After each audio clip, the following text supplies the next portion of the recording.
नमो अर्यन्तानं नमो सिद्धानं नमो आयर्यानं नमो वज्झायानं नमो लोये सव्वसाहुनं ऐसो पंच नमुक्कारो सव्व पावपरासनो मंगलारंच सव्वेसिं परमं हवै मंगलम् मंगलम श्रीमद्हरन्तो मंगलम जिनशासनो मंगलम सकलसंगो मंगलम पूजितांगो रागद्वेष विजेतारं ज्ञातारं विश्ववस्तुना शक्रपूज्य गिरामेशं तीर्थे संश्रुतिमानये पन्नगे च सुरेन्द्रे च कौशिके पादसंस्कृते निर्विशेषमनस्काय श्रीवीरस्वामिने नमः सर्वरिष्टप्रणासाय सर्वभीष्टार्थदायिने सर्वलब्धिनिधानाय श्री गौतम स्वामिने नमः ओंकार बिंदु संयुक्तम नित्यं ध्यायन्ति योगिना कामदं मोक्षदं चैव ओंकाराय नमो नमः।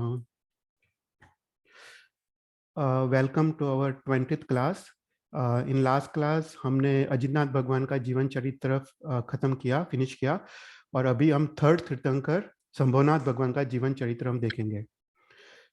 तो लास्ट क्लास में हम लोग तीर्चालोक का स्वरूप देख रहे थे, और उसमें हम महाविद्य क्षेत्र और उत्तर कुरु और देवकुरु क्षेत्र का हम स्वरूप देख रहे थे।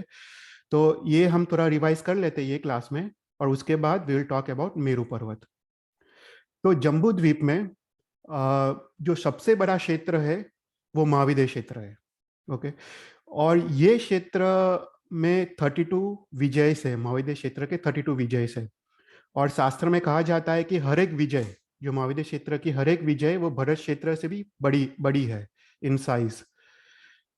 तो जो निषेध पर्वत और नीलवंत पर्वत के जो बीच जो क्षेत्र है, उसमें 3 क्षेत्र आते हैं। महाविद्य क्षेत्र आता है, देवकुरु क्षेत्र आता है, और उत्तर कुरु क्षेत्र आता है। तो महाविद्य क्षेत्र में सदा फोर्थ आरा, अभी फोर्थ आरा चल रहा होता है, और उसमें जघन्य से 4 तीर्थंकर भगवंत होते हैं, और उत्कृष्ट से 32 तीर्थंकर भगवंत हो सकते हैं। हर एक विजय में एक तीर्थंकर भगवंत हो सकते हैं। तो अभी 4 तीर्थंकर भगवंत है, उसमें सिमंदर स्वामी, युगमंदर स्वामी, बाहु और सुबाहु स्वामी, जो 8, 9, 24 एंड 25 वो विजय में अभी विद्यमान है, विहरमान है। तो जो ये 2 पर्वत है, कुलगिरी पर्वत, वर्षधर पर्वत हम जिसको बोलते हैं, निषेध पर्वत और नीलवंत पर्वत, उसमें जो द्रह है उसका नाम नीलवंत पर्वत पे केशरी द्रह है, और निषेध पर्वत पे तिकिंची द्रह है। द्रह मतलब हमको पता है वाटर बॉडी, राइट, जहाँ पे आइस मेल्ट होके रिवर निकलता है।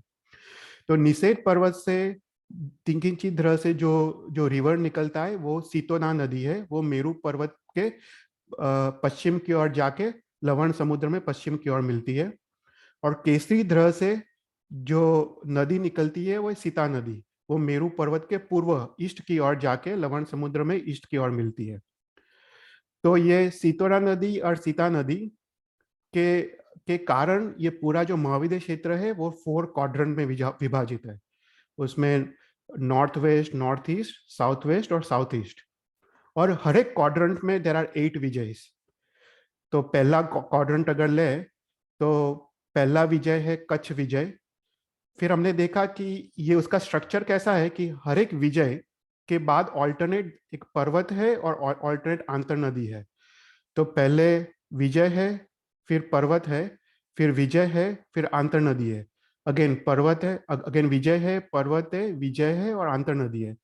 तो ऐसे करके हर एक क्वाड्रेंट में देर आर 8 विजय, 8 विजय है, 4 पर्वत है, उसको वत्सास्कर पर्वत बोलते हैं, और 3 आंतर नदी है। सो टोटल देर आर 32 विजयस, देर आर 16 वत्सास्कर पर्वत और 12 आंतर नदी, राइट। तो ये महाविद्य क्षेत्र का स्वरूप है। और हमने देखा कि हर एक वत्सास्कर पर्वत पर एक शाश्वत जिन चैत्य है, और हर एक आंतर नदी में भी एक शाश्वत जिन चैत्य है, राइट। फिर उसके बाद जो मेरू पर्वत के उत्तर में जो क्षेत्र है वो उत्तर कुरु क्षेत्र बोलते हैं, और मेरू पर्वत के दक्षिण की ओर जो क्षेत्र है वो देवकुरु क्षेत्र बोलते हैं। तो ये उत्तर कुरु और देवकुरु क्षेत्र में सदा युगलिक काल है, तो अभी सदा फर्स्ट आरा चल रहा होता है। तो यहाँ पे जो मनुष्य है उसका आयुष्य 3 पल्योपम है। यहाँ पे जो यहाँ पे तिर्यंश है उसका आयुष्य भी 3 पल्योपम है। और जो शरीर की हाइट है वो मनुष्य की 3 गांव है और तिर्यंश की 6 गांव है। तो जैसे भरत क्षेत्र में जो पहला आरा होता है, सिमिलरली यहाँ पे भी देवकुरु उत्तर कुरु क्षेत्र में भी सभी जीव कल्पवृक्ष द्वारा अपना जीवन का निर्वाह करते हैं। तो मेरू पर्वत के जो उत्तर में जो क्षेत्र है उसमें दो हाथी दांत, वो उसको गंध दंत पर्वत बोलते हैं, हाथी दांत के आकार वाले पर्वत। तो उसमें गंधमादन पर्वत और माल्यवंत पर्वत। सिमिलरली दक्षिण में विद्युत पर्वत और सोमनस पर्वत।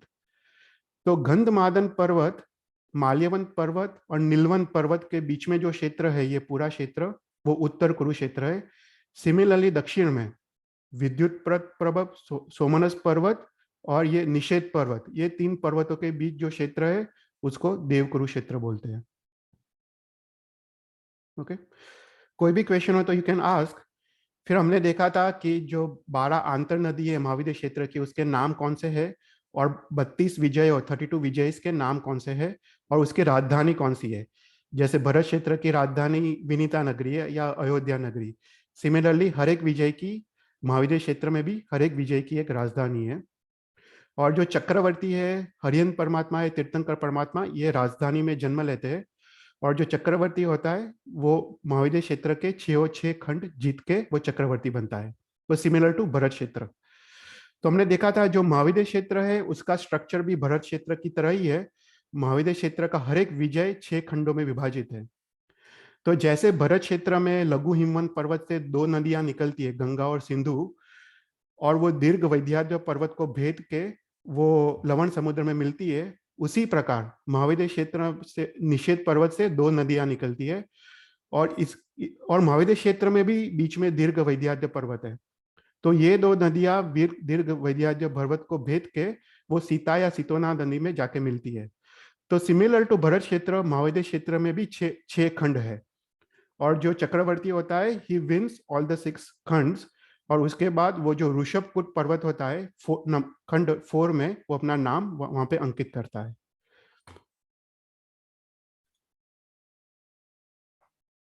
फिर उसके बाद हमने देखा कि जो 16 वत्सास्कर पर्वत है, राइट, जो विजय है पर्वत है, विजय है आंतर नदी, तो उसके नाम हमने देखे थे। और देखा कि हर एक वत्सास्कर पर्वत वो 500 योजन लंबा है और 500 योजन ऊंचा है। और हर एक वत्सास्कर पर्वत के 4 शिखर है। तो हमने देखा कि पहला शिखर का नाम जो पूर्व में जो विजय है महाविद्य क्षेत्र का, उसका नाम होता है। सेकंड जो शिखर है उसका नाम पश्चिम में जो विजय है उसका नाम है। थर्ड जो शिखर है वो जो पर्वत का जो नाम है, वत्सास्कर पर्वत का जो नाम है, वो नाम का शिखर है। और फोर्थ जो शिखर है वो सिद्धायतन शिखर है। और ये सिद्धायतन शिखर पे एक शाश्वत जिन चैत्य है। ओके, तो महाविद्य क्षेत्र में टोटल देर आर 124 शाश्वत जिन चैत्य। ओके, तो हर एक वक्षास्कर पर्वत में एक शाश्वत जिन चैत्य है, हर एक आंतर नदी में शाश्वत जिन चैत्य है, और हर एक विजय में देर आर 3 शाश्वत जिन चैत्य है। सो 32 times 3 plus 16 plus 12, so total 124 शाश्वत जिन चैत्य महाविद्य क्षेत्र में है। फिर उसके बाद हमने उत्तर कुरु और देवकुरु क्षेत्र के बारे में देखा कि जो उत्तर कुरु क्षेत्र है वो नीलवन पर्वत, गंधमादन पर्वत और माल्यवन पर्वत के बीच में ये क्षेत्र है। और हमने देखा कि जो उत्तर कुरु देवकुरु क्षेत्र है उसमें सबसे ज्यादा शाश्वत जिन चैत्य है, मोर देन महाविद्य क्षेत्र। ये दोनों क्षेत्र मिला के 434 शाश्वत जिन चैत्य है। तो जो नीलवन पर्वत है उसमें जो द्रह है, केसरी द्रह से जो नदी निकलती है वो सीता नदी है। वो सीता नदी पे हम आगे जाए तो हमने देखा कि नीलवन पर्वत से 834 योजन से आगे जाए तो 2 पर्वत आते हैं, यमक और शमक पर्वत। ये यमक और शमक पर्वत 1000 योजन लंबे ऊंचे हैं और उसका डायमीटर भी 1000 योजन है। उसके बाद 834 योजन आगे जाए तो एक द्रह आता है, वापस 834 योजन जाए तो दूसरा द्रह आता है। ऐसा करके 5 द्रह आते हैं। और 5वें द्रह के बाद 834 योजन जाए तो मेरू पर्वत आता है। तो ये उसका स्ट्रक्चर है, ये उसका स्ट्रक्चर है। और देखा कि ये जो यमक और शमक जो पर्वत है उसके जो अधिष्ठायक देव है वो यमक देव है और समक देव है। और उसी प्रकार जो ये 5 द्रह है तो 5 द्रह के भी एक एक अधिष्ठायक देव है। उसके बाद हर एक द्रह के पूर्व और पश्चिम की ओर 10-10 कंचनगिरी पर्वत है। जो कंचनगिरी पर्वत के अधिष्ठायक जो देव है उसका नाम कंचन देव है। तो हर एक ग्रह के पूर्व की ओर 10 कंचनगिरी पर्वत, पश्चिम की ओर 10 कंचनगिरी पर्वत। तो ऐसे उत्तर कुरुक्षेत्र में पूर्व की ओर 50 कंचनगिरी पर्वत और पश्चिम की ओर 50 कंचनगिरी पर्वत। सो टोटल 100 कंचनगिरी पर्वत उत्तर कुरुक्षेत्र में। और सिमिलरली देव कुरुक्षेत्र भी सेम सेम स्ट्रक्चर है। तो निषेध पर्वत से अगर 834 योजन जाए तो चित्र और विचित्र पर्वत आते हैं, उसके बाद 5 ग्रह आते हैं और वापस 834 योजन में मेरू पर्वत आता है। और यहाँ पे भी हर एक ग्रह के पूर्व और पश्चिम की ओर 10-10 कंचनगिरी पर्वत है। सो टोटल 100 कंचनगिरी पर्वत देव कुरुक्षेत्र में, 100 कंचनगिरी पर्वत उत्तर कुरुक्षेत्र में। हम एक बार ये टॉपिक जब फिनिश हो जाए तो एक बार एक टॉपिक लेना है पूरे जम्बू द्वीप का कि उसमें कितने पर्वत है। तो हर एक उसका पूरा मैप दिया गया है कि कितने पर्वत जम्बू द्वीप में है। पर हर एक कंचनगिरी पर्वत पे एक शाश्वत जिन चैत्य है। सो टोटल 200 कंचनगिरी पर्वत है, उसमें 200 शाश्वत जिन चैत्य है। ये यमक और शमक पर्वत में भी शाश्वत जिन चैत्य है और एक ध्रह में भी एक शाश्वत जिन चैत्य है। फिर गंधमादन पर्वत और माल्यवन पर्वत में भी एक शाश्वत जिन चैत्य है। तो उतने सारे शाश्वत जिन चैत्य देवकुरु और उत्तर कुरुक्षेत्र में है। फिर उसके बाद हमने ये मैप देखा था, ये उसका नक्शा। तो नीलवन पर्वत पे ये सीता नदी है, तो यमक और शमक पर्वत आते हैं और ये एक ध्रह है। और ध्रह के 10 योजन दूर ये 10 कंचनगिरी पर्वत है पूर्व और पश्चिम की ओर। ओके, ये समझने के लिए ये मैप है। तो यहाँ पे हर एक ध्रह के नाम लिखे हैं। जो उत्तर कुरुक्षेत्र में नीलवन ध्रह, उत्तर कुरु ध्रह, चंद्र ध्रह, ऐरावत ध्रह, माल्यवन ध्रह। और हर एक ध्रह 1000 योजन बाई 500 योजन बाई 10 योजन उसकी डेप्थ है। और हर एक ध्रह के अधिष्ठायक देव और देवी होती है। तो जिस जिस ध्रह का जो नाम है उसके नाम से अधिष्ठायक देव और देवी होती है। जैसे नीलवन ध्रह की अधिष्ठायक देव का नाम नीलवन देव है, तो उसी प्रकार हर एक ध्रह की देव और देवी है। फिर उसके बाद हमने देखा कि उत्तर कुरु और देव कुरुक्षेत्र में सदा युगलिक का फर्स्ट काल है और उसमें जो मनुष्य है उसका आयुष्य 3 पलियोपम है। जो तिर्यंश है उसका भी आयुष्य 3 पलियोपम है। और जो मनुष्य की हाइट 3 गांव है और तिर्यंश की हाइट जो 6 गांव की है। फिर उसके बाद we also looked at Jambu Vriksha. तो हमने देखा कि देव कुरुक्षेत्र और उत्तर कुरुक्षेत्र में उत्तर कुरुक्षेत्र के पूर्वार्ध की मध्य में एक शाश्वत वृक्ष है, उसका नाम है जम्बू वृक्ष, जिससे ये जम्बू द्वीप का नाम पड़ा है। तो ये जो शाश्वत वृक्ष है वो वनस्पति काय का जीव नहीं है पर पृथ्वी काय का जीव है। तो ये रत्नमय पृथ्वी काय वृक्ष है, तो उसको जम्बू वृक्ष कहते हैं। तो उसी प्रकार देव कुरुक्षेत्र में भी एक शाश्वत वृक्ष है, उसका नाम है शामली वृक्ष। तो दोनों का डिस्क्रिप्शन एक समान है। तो हमने देखा है कि ये जो जम्बू वृक्ष है उसका जो विस्तार है वो 8 योजन है और उसकी हाइट भी 8 योजन है। और ये जम्बू वृक्ष जो पीठिका पे जो रहती है उसका नाम है जम्बू पीठ। ये जम्बू पीठ का विस्तार 500 योजन है और उसकी हाइट 2 गांव है। और ये जम्बू पीठ के ऊपर एक मणिमय पीठिका है। ये मणिमय पीठिका का विस्तार 8 योजन है और हाइट 4 योजन है। और इस मणिमय पीठिका के ऊपर ये जम्बू वृक्ष है। तो ये जम्बू वृक्ष पृथ्वी काय का जीव है। और हमने देखा था कि जो ये जम्बू वृक्ष है उसका जो स्ट्रक्चर कैसा है कि उसका जो जो रूट्स है वो वज्र रत्नमय है। फिर उसके बाद जो ग्राउंड के अंदर जो जो थर्ड है, जो स्टेम है, वो अरिष्ट रत्नमय है। फिर ग्राउंड के बाहर जो स्टेम है वो नील वर्ण का वैद्युत रत्न मतलब ग्रीन कलर का रत्नमय है। और उसके बाद बीच में एक शाखा है और 4 दिशा में 4 शाखा है। तो बीच में जो शाखा है जम्बू वृक्ष की उसमें एक शाश्वत जिन चैत्य है यहाँ पे। और 4 दिशा में जो 4 शाखा है उसमें जो जम्बू देव है, जो अधिष्ठायक देव, एक पलियोपम आयुष्य वाला, उसके भवन है। तो यहाँ पे उसके 4 भवन वो 4 शाखा में है।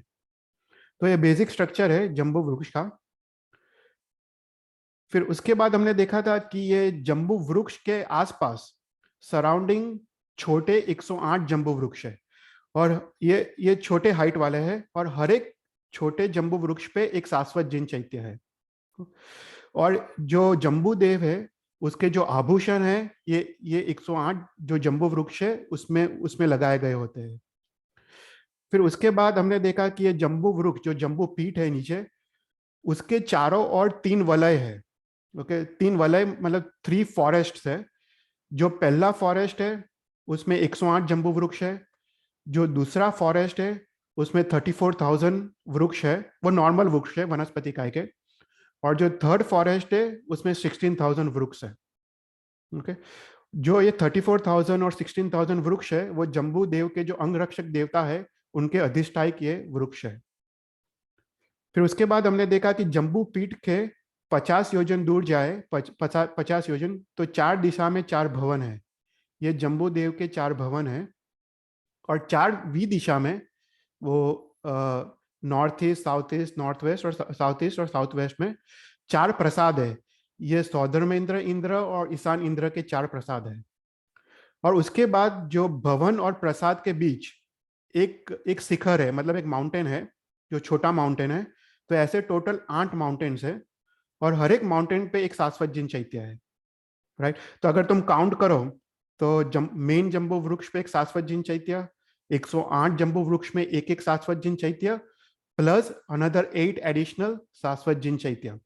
तो इतने सारे चैत्य मात्र जम्बू वृक्ष पे है, प्लस देवकुरु और उत्तर कुरु क्षेत्र में हम जो शाश्वत जिन चैत्य देखे वो। सो अगर टोटल करो तो 434 शाश्वत जिन चैत्य देवकुरु और उत्तर कुरु क्षेत्र में है। तो यहां तक हमने लास्ट टाइम देखा था। और हमने देखा कि ये देवकुरु और उत्तर कुरु क्षेत्र के बाहर एक वन है, उसका नाम है भद्रासल वन। ये भद्रासल वन बहुत पॉपुलर वन है, हम स्नात्र पूजा में इसकी बात करते हैं। तो इसके बाहर पूरा वन है, यहाँ पे भद्रासल वन है। और भद्रासल वन जहाँ पे खत्म होता है वहां से फिर महाविद्य क्षेत्र पूर्व की ओर और महाविद्य क्षेत्र पश्चिम की ओर वो स्टार्ट होता है। ओके, तो आज यहाँ तक हमने लास्ट टाइम देखा था, थोड़ा रिवाइज किया तो आपको थोड़ा कॉन्टेक्स्ट हो। तो आज हम मेरू पर्वत के बारे में देखेंगे। तो मेरू पर्वत जम्बू द्वीप में सबसे सेंटर, सबसे मध्य में, या पूरे तिरछालोक में सबसे मध्य में जो पर्वत है वो मेरू पर्वत है। तो अपने पूरे तिरछालोक में टोटल 5 मेरू पर्वत है। एक जम्बू द्वीप में है, 2 घाटकी खंड में है और 2 पुष्करावर द्वीप में है। पर जो जम्बू द्वीप में जो मेरू पर्वत है वो सबसे ऊंचा है। घाटकी खंड और पुष्करावर द्वीप में जो मेरू पर्वत है वो थोड़ी छोटी हाइट है। हम जो आज जो मेरू पर्वत की बात कर रहे हैं वो जम्बू द्वीप का मेरू पर्वत की बात कर रहे हैं। तो पूरे तिरछालोक के मध्य में जो पर्वत है वो मेरू पर्वत है। ये मेरू पर्वत, उसकी हाइट 1,00,000 योजन है।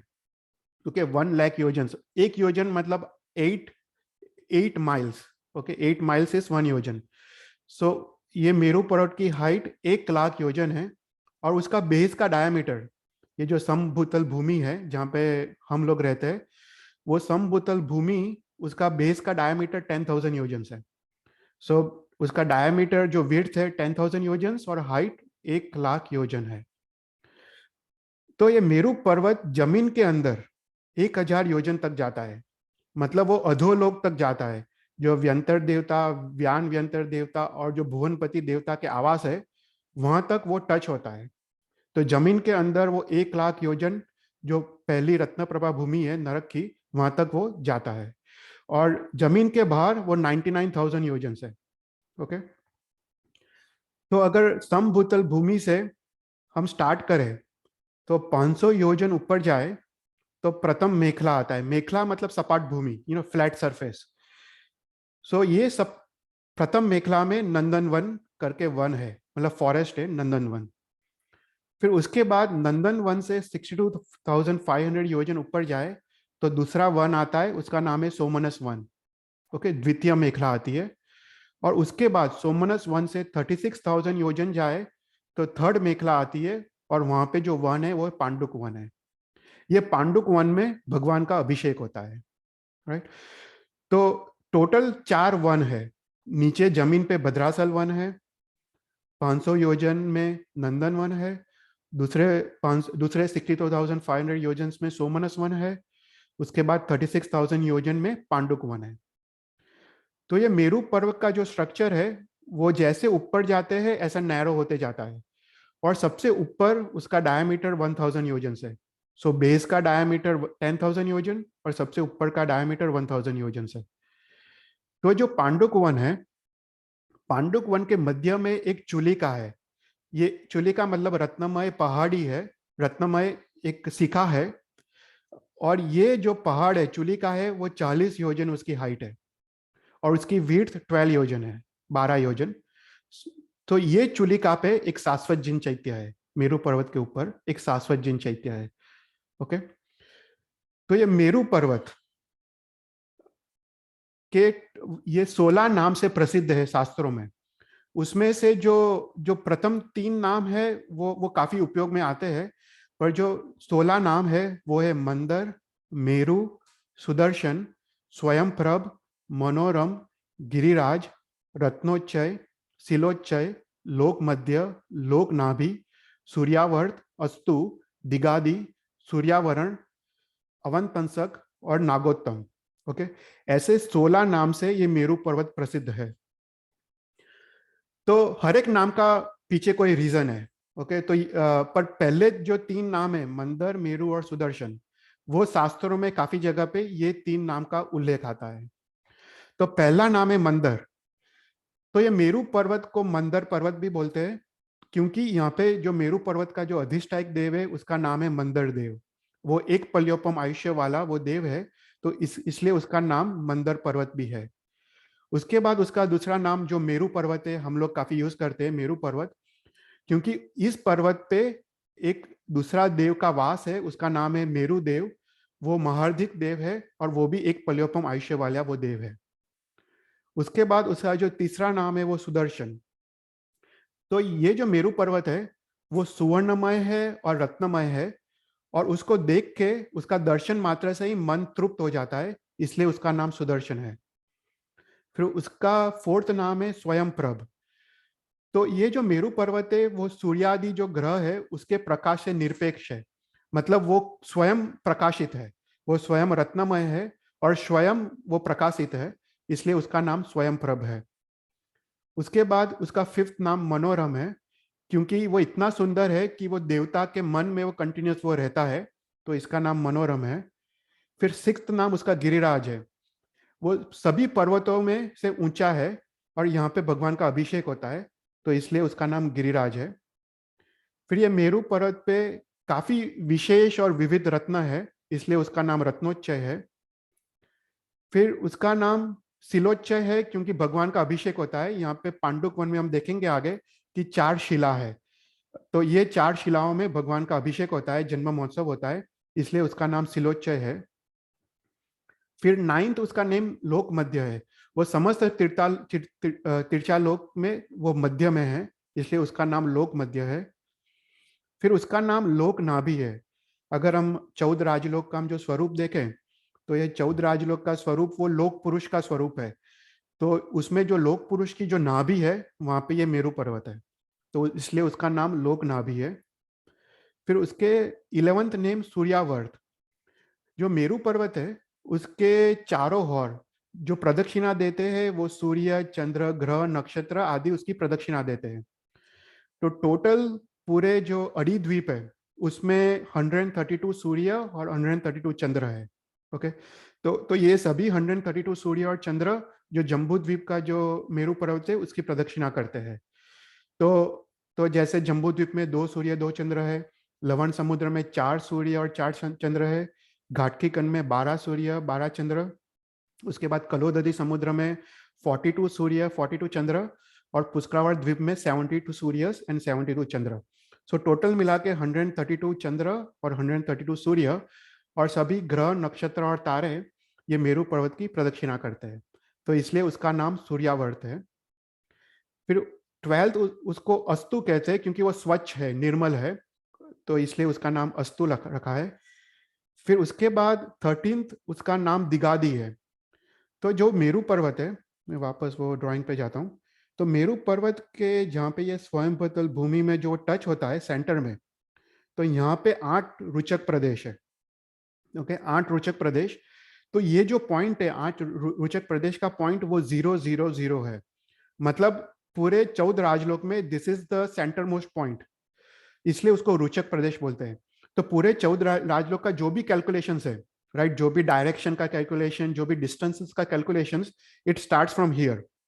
तो ये जो पॉइंट है वो 000 पॉइंट है, तो इसलिए उसका नाम दिगादी है। दिगादी मतलब सभी डायरेक्शंस यहाँ से उत्पन्न होते हैं। ओके, उसके बाद 14th उसका नाम सूर्यावरण है। सूर्यावरण मतलब सूर्य आदि ग्रहों से वो बंधा हुआ है, वो लिपटा हुआ है। उसके बाद 15th उसका नाम है अवंतंसक। अवंतंसक मतलब मुगट, वो सभी पर्वतों में मुगट समान है, जैसे देवता का मुगट होता है उसी प्रकार सभी पर्वतों में वो मुगट समान है। और लास्ट उसका नाम नागोत्तम है। नागोत्तम मतलब सभी पर्वतों में उत्तम है। तो ये और भी काफी नाम है, पर ये 16 नाम ये प्रसिद्ध है शास्त्रों में। जो अपने शास्त्र में तुम अगर पढ़ो तो ये 16 नाम से मेरू पर्वत का उल्लेख आया है। फिर उसके बाद जो ये अपना मेरू पर्वत है, मेरू पर्वत 3 खंडों में विभाजित है। ओके, जो पहला खंड है वो स्वयं भूतल भूमि के नीचे, जो ये 1000 योजन नीचे जाता है, वो प्रथम खंड है। उसके बाद दूसरा खंड यह स्वयं भूतल भूमि से सोमनस वन तक, ये दूसरा खंड है। और थर्ड खंड सोमनस वन से पांडुक वन। तो ये 3 खंडों में विभाजित है। तो ये प्रथम खंड है जो पृथ्वी के नीचे जाता है, वो पृथ्वीमय है, मतलब माटी का बना है, पत्थर का बना है, हीरा मतलब डायमंड्स का बना है, और वेणु मतलब कांकरा। तो ये 4 चीजों का बना है। ओके, माटी, पत्थर, डायमंड्स और कांकरा, ये जो जमीन के नीचे जाता है। उसके बाद जो सेकंड जो खंड है, जो स्वयं बचल भूमि से लेके सोमनस वन तक, वो सुवर्णमय है, रजतमय है, स्फटिक रत्नमय है और अंक रत्नमय है। मतलब गोल्ड, अगर तुम उसका माइनिंग करो तो अंदर से गोल्ड निकलता है, सिल्वर निकलता है, स्फटिक मतलब व्हाइट कलर का क्रिस्टल्स, और अंक रत्नमय है, वो ब्लैक कलर का क्रिस्टल्स है। तो ये 4 वो उसका बना है ये पूरा सेकंड खंड। और जो थर्ड खंड है वो सुवर्णमय है, ये सोमनस वन से पांडुक वन। तो पूरा मेरू पर्वत 3 खंडों में उसको विभाजित किया है। और उसके बाद हमने देखा कि टोटल 4 वन है। भद्रासल वन है जमीन पे, उसके बाद 3 और वन है, नंदन वन, सोमनस वन और पांडुक वन। तो इसका डिस्क्रिप्शन हम आगे देखेंगे। ओके, तो ये बेसिक उसका उसका डायमेंशन है। पृथ्वी के ऊपर 99,000 योजन है, पृथ्वी के नीचे 1000 योजन है, संपूर्ण उसकी ऊंचाई 1 लाख योजन है। जो पृथ्वी पे जो जो है स्वयं पतल भूमि में, उसका डायमीटर 10,000 योजन है। पर पृथ्वी के अंदर जो वो जाता है वहां पे उसका डायमीटर 10,090 योजन से वो थोड़ा बड़ा है। तो पृथ्वी के अंदर अंदर जो जो मूर बोलते हैं उसका 10,090 योजन से। फिर चूली का जो हमने देखा उसकी ऊंचाई 40 योजन से। और फिर उसके बाद ये सभी 3 खंडों के डायमेंशंस है। और उसके बाद हम वन के बारे में हम आगे देखेंगे। तो मेरू पर्वत पे 3 वन है, और ये 3 वनों का डिस्क्रिप्शन और मेंशन स्नात्र पूजा में आता है। तो देवता जब स्नात्र पूजा करते हैं तो ये चारों वन इंक्लूडिंग भद्राचल वन से वो काफी सामग्री लेके आते हैं। Different types of herbs, different types of perfumes, फिर केसर, सुखड़, चंदन, तो वो सब ये सब वन से वो लेके आते हैं। तो पहला जो वन है, हम मेरू पर्वत के 500 योजन ऊपर जाए, जो जो फर्स्ट वन है वो वन है, वो नंदन वन है। ओके, तो नंदन वन उसकी जो विस्तार है, ओके, जो मेखला मतलब जो फ्लैट सरफेस है वो 500 योजन, उसकी जो विस्तार है वो 500 योजन की है। उसके बाद जो मेरू पर्वत से 50 योजन दूर 4 दिशा में, मतलब पूर्व, पश्चिम, उत्तर और दक्षिण में 4 दिशा में एक एक शाश्वत जिन चैत्य है। ओके, सो मेरू पर्वत से 50 योजन दूर ऑल द 4 डायरेक्शंस में एक शाश्वत जिन चैत्य है। उसके बाद 4 वी दिशा में, मतलब ये north east, north west, south east और साउथ वेस्ट में 4 देवताओं के प्रसाद है। तो उसमें जो नॉर्थ ईस्ट और नॉर्थ वेस्ट है उसमें ईशान इंद्र के प्रसाद है, और साउथ ईस्ट और साउथ वेस्ट में सौधर्मेंद्र इंद्र के प्रसाद है। और उसके बाद जो ये हर एक प्रसाद है, ये प्रसाद के चारों ओर 4 वावड़ी है, वावड़ी मतलब पॉन्ड्स। ओके, तो हर एक प्रसाद के चारों ओर there are 4 ponds, so total 4 प्रसाद है, so there are 16 ponds. Okay, और फिर उसके बाद हर एक चैत्य और हर एक प्रसाद के बीच बीच एक माउंटेन है, एक शिखर है। सो टोटल ऐसे 8 शिखर है। ओके, 1 2 3 4 5 6 7 8, सो टोटल 8 शिखर है। तो ये शिखर में जो दिक् कुमारी है, जो 8 दिक् कुमारी जो ऊर्ध्वलोक की, वो यहाँ पे रहती है। हम भगवान ऋषभ देव और अजितनाथ भगवान के जीवन चरित्र में देखा था कि ये जो 8 दिक् कुमारी आती है भगवान के जन्म के वक्त, तो टोटल 56 दिक् कुमारी है। उसमें जो 8 दिक् कुमारी ऊर्ध्वलोक की, वो यहाँ से आती है। और ये 8 दिक् कुमारी वो एक तो परफ्यूम्ड वाटर, वो पानी का बरसात करती है 1 योजन भूमि पे, और फिर वो पुष्पों का बरसात करती है 1 योजन भूमि में। तो ये 8 दिक् कुमारी वो यहाँ पे रहती है। ओके, तो हमने देखा कि देवताओं के 4 प्रसाद है, और उसके चारों ओर 4 वावड़ी है, वावड़ी मतलब पॉन्ड्स, और हर एक वावड़ी के नाम दिए हैं, जो हम इतना डिटेल में नहीं जाएंगे, पर हर एक 16 टोटल 16 वावड़ी है और 16 वावड़ी के नाम है। पर ये जो भी प्रसाद है वो सौधर्मेंद्र इंद्र और ईशान इंद्र के प्रसाद है, वो यहाँ पे वो रहने आते हैं। उसके बाद जो 4 शिखर है, सॉरी जो 8 शिखर है, उसमें 8 जो दिक् कुमारी रहती है, उसमें जो पहला जो नंदन शिखर है, उसमें मेघंकरु नाम की दिक् कुमारी का वास है। फिर मंदर शिखर में मेघवती देवी का वास है। निषेध शिखर में सुमेघा देवी का वास है। हिमवंत शिखर पे मेघमालिनी देवी का वास है। रजत शिखर पे सुवत्सा देवी का वास है। रुचक शिखर में वत्समित्र देवी का वास है।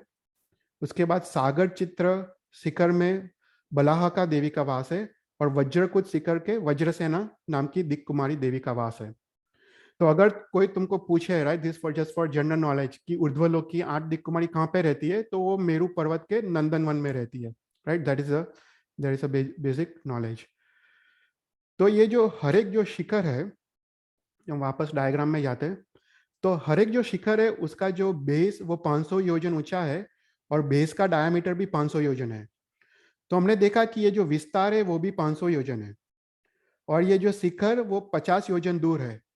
तो उसका मतलब हुआ कि ये शिखर 450 योजन ये मेखला में रहता है, और 50 योजन वो अद्धर आकाश में है। Okay, it is not touching anything. So 450 योजन्स वो इसमें फ्लैट सरफेस पे है, और अनदर 50 योजन्स वो आकाश में है। और दूसरा चीज, ये 8 शिखर के अलावा एक और शिखर है जो 1000 योजन ऊंची है यहाँ पे, और उसका बेस का डायमीटर भी 1000 योजन है। इसमें बल, उसका ये शिखर का नाम बलकुट शिखर है, और उसमें बल नाम के देव का वास है। तो ये शिखर वो 500 योजन वो नंदनवन में है, और 500 योजन वो आकाश में है, अद्धर है, विदाउट एनी सपोर्ट। तो ऐसा उसका स्ट्रक्चर है। ओके, तो ये है नंदनवन। फिर उसके बाद 62,500 योजन अगर ऊपर जाए, तो दूसरा वन आता है, वो है सोमनस वन। तो सोमनस वन का भी स्ट्रक्चर नंदन वन की तरह है, एक्सेप्ट कि कोई भी शिखर नहीं है। जैसे नंदन वन में 8 शिखर थे जहाँ पे 8 दिक् कुमारी रहती है, यहाँ पे देर आर नो शिखर्स। तो यहाँ पे इसका विस्तार भी, फ्लैट सरफेस का विस्तार भी 500 योजन है, और 4 दिशा में 4 शाश्वत जिन चैत्य है, और 4 विदिशा में देवताओं के प्रसाद है। तो यहाँ पे भी सिमिलर, नॉर्थ ईस्ट और नॉर्थ वेस्ट में ईशान इंद्र के प्रसाद है, और साउथ ईस्ट और साउथ वेस्ट में सौधर्म इंद्र के प्रसाद है। और हर एक प्रसाद के चारों ओर 4 वावड़ी है, 4 पॉन्ड्स है। तो पूरा structure is similar to Nandanvan, except for the fact that कोई भी माउंटेन्स नहीं है। ओके, और यहाँ पे सभी 16 वावड़ी पॉन्ड्स के नाम लिखे हैं, जो आप देख लेना प्रेजेंटेशन में। फिर उसके बाद सोमनस वन से 36,000 योजन ऊपर जाए, तो एक थर्ड वन आता है, उसका नाम है पांडुक वन। ओके, तो ये पांडुक वन एक अद्भुत वन है। यहाँ ये ऐसा वन है कि जहाँ पे देवता कंटिन्यूस आते जाते रहते हैं, रोज यू नो देवता वो उसका आने जाने का रहता है ये पांडुक वन में। तो ये पांडुक वन पूरा कल्प वृक्षों का वन है। तो यहाँ पे मात्र कल्प वृक्ष है ये वनों में। और ये पांडुक वन में सेंटर में जो है वो चुलिका है, जो 40 योजन ऊंची है और 12 योजन उसकी विड्थ है। तो यहाँ पे उसका टोटल हमने देखा, उसका डायमीटर 1000 योजन है। तो 1000 योजन माइनस 12 योजन करे तो टोटल उसका विस्तार 988 योजन होता है। तो यहाँ से लेके यहाँ का dimensions 988 divide by 2, that is 494 योजन्स। तो ये पूरा 494 योजन्स है। तो ये पांडुक वन, तो पांडुक वन में भगवान का अभिषेक होता है। तो ये अभिषेक में वो 4 शिला है। हमने अजितनाथ भगवान और ऋषभदेव भगवान के चरित्र में देखा था कि जब सक्रेंद्र आता है 5 रूप करके भगवान को ले जाता है, तो अति पांडुक बला में भगवान को ले जाता है, यहाँ पे ये शिला में, और यहाँ पे उनका जन्म अभिषेक करते हैं। तो ऐसे टोटल 4 शिला है। तो जो पूर्व में जो शिला है उसका नाम है पांडुक बला, जो दक्षिण में जो शिला है उसका नाम है अति पांडुक बला, पश्चिम में जो शिला है वो उसका नाम है रक्त बला, और उत्तर में जो शिला है उसका नाम है अति रक्त बला। ओके, सो पांडुक बला, अति पांडुक बला, रक्त बला और अति रक्त बला, ऐसे करके उसके नाम है। तो ऐसा कहा जाता है शास्त्रों में कि जो भरत क्षेत्र के जो तीर्थंकर है उनका जन्म अभिषेक अति पांडुक बला नाम की शिला में होता है। जो ऐरावत क्षेत्र के जो तीर्थंकर भगवान है उसका अभिषेक यहाँ पे अति रक्त बला नाम के शिला में होता है। और जो महाविद्य क्षेत्र के जो भगवान है उनका अभिषेक आइदर पांडुक बला या रक्त बला में होता है। तो अभी जो भरत क्षेत्र और ऐरावत क्षेत्र के जो तीर्थंकर परमात्मा है वो एक ही साथ मैक्सिमम एक हो सकते हैं। तो इसलिए अति पांडुक बला में एक सिंहासन है और अति रक्त बला में भी एक सिंहासन है। पर जो महाविद्य क्षेत्र में जो तीर्थंकर परमात्मा वो एक ही साथ 2 हो सकते हैं, 2 विजय से, राइट।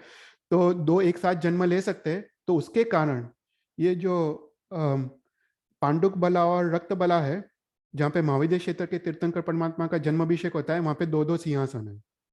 तो उत्तर और दक्षिण में एक सिंहासन है और पश्चिम और पूर्व में 2 सिंहासन है। और हर एक सिंहासन वो 500 धनुष्य उसकी विड्थ है, 250 धनुष्य उसका लेंथ है और 4 धनुष्य उसकी हाइट है। तो वो डिस्क्रिप्शन वो हर एक सिंहासन की है। तो यहाँ पे भगवान का जन्म अभिषेक होता है। ओके, तो यहाँ पे हम तो देखिए मेरू पर्वत में तो टोटल 13 शाश्वत जिन चैत्य है। एक चुलिका पे एक शाश्वत जिन चैत्य है, पांडुक वन में 4 दिशा में 4 शाश्वत जिन चैत्य है, सोमनस वन में 4 दिशा में 4 शाश्वत जिन चैत्य है, और नंदन वन में 4 दिशा में 4 शाश्वत जिन चैत्य है। सो टोटल देर आर 13 शाश्वत जिन चैत्य ऑन मेरू पर्वत। ओके, तो यहाँ पे हम मेरू पर्वत का डिस्क्रिप्शन हम फिनिश करते हैं और नेक्स्ट टाइम हम लवण समुद्र या कोई और टॉपिक लेंगे, पर will continue with our description about मध्यलोक। ओके, कोई क्वेश्चन है किसी को? ओके, तो हम लोग अभी Sorry, so you said ki there's trees and nadi and all that. So trees જેવી રીતે અહીંયા fire થાય ને એવું બધું થાય તો ઓછા કે વધારે કે એવું થાય, like since you have given the exact number of trees there, so they will be right there ki પછી they will like grow and then like મરી જાય ને પછી પાછા આવે. Is it supposed to be the same number for always? Right, हाँ, तो very good question. जो पृथ्वी काय में जो ट्रीज है, राइट, जो पृथ्वी काय में ट्रीज सभी शाश्वत है।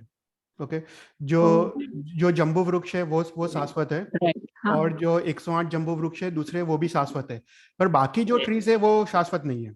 बाकी जो जो सेकंड वाले में 36,000 ट्रीज है और उसके बाहर जो 16,000 ट्रीज है वो सब शाश्वत नहीं है। वो सब वनस्पति काय के जीव है और वो उसका रेगुलर वो साइकिल्स होते हैं जो भी ट्रीज का। पर बाकी जंबू वृक्ष और जो शामली वृक्ष है वो सब शाश्वत वृक्ष है। ओके, तो इसलिए वो पृथ्वी कायमय है, राइट। तो वो कंटिन्यूस, उसका कोई फायर या कुछ होता नहीं है। वो पूरा रत्नों का बना है। Right, okay, thank you. Chetan भाई, हाँ, आपने जो बताया कि मेरु पर्वत नीचे 1000 योजन नरक में जाता है, राइट? हाँ और ऊपर 1 लाख योजन और फिर 99 योजन ऊपर जाता है। राइट। सो तो नरक का अगर आपको स्ट्रक्चर याद हो, मेरे यहाँ पे स्लाइड नहीं है, हाँ पर पहले अगर नरक का तुम देखो, ये स्वयं भूतल भूमि से हाँ 80 योजन तक जाओ तो वो व्यंतर देव का आवास आता है। फिर 100 दूसरा 800 योजन तक जाओ तो व्यंतर देव का आवास आता है। उसके बाद थोड़ी एम्प्टी एम्प्टी स्पेस है और उसके बाद भुवनपति देव का आवास आता है। तो हम्म, तो ऑलमोस्ट भुवनपति के आवास को टच होता है, ऑलमोस्ट तो ऑलमोस्ट। वो सेकंड नरक है, राइट? नहीं नहीं नहीं नहीं, फर्स्ट नरक ना, फर्स्ट नरक इज 180,000 योजन्स। Okay okay. यह तो पूरा। फिर ये हाँ, ऊपर जो 1 लाख योजन तक जो जाता है, तो ऊपर कहाँ तक जाता है? ऊपर वो, ये जमीन के बाहर, जमीन के ओके बाहर पूरा। हाँ, ओके ओके। यह पूरा ऊपर तक जाता है। हम्म, या।